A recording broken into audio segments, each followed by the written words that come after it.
And Diane, the special agent in charge from the DEA, is saying that Colorado Springs is waking up to a safer city after this massive operation took place overnight. Now, what we know is more than 300 federal law enforcement officers arrived here. Again, we're in Southeast Colorado Springs. We're directly across the street from the Satellite Hotel, just to give you an idea of just exactly where we are. And as you mentioned, this was an underground nightclub, a very big drug trafficking investigation, and then resulted in more than 100 illegal immigrants being detained here today.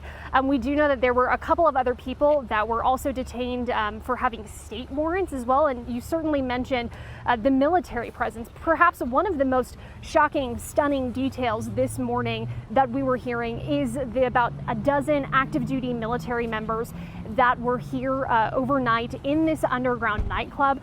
And they were saying how they are now being referred over to the Army Criminal Investigations Division.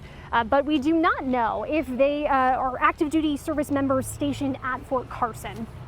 Certainly, we know that Army CID is investigating, but when we were speaking with the special agent in charge with the DEA, this is one of the things he talked about when we were specifically focusing on the illegal immigrants and this big drug investigation. Take a listen.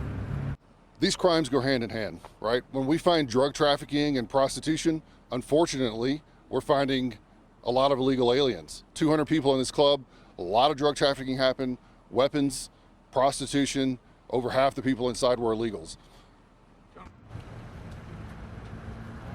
And also, here's a look at just what the scene looked like when we arrived. We showed up around 3 o'clock this morning, and it was a really active scene.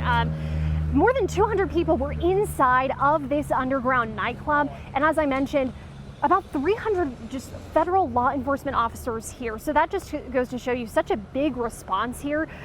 Things are certainly a lot quieter right now compared to when we first arrived at 3 o'clock this morning, but a big response here. And the special agent in charge saying that this is certainly important as they are taking a look at some of the criminal activity. And they also mentioned that there were other parts of the city that they were having these investigations this morning. We'll continue to follow up and let you know as we learn more. But for now, we're live in Southeast Colorado Springs.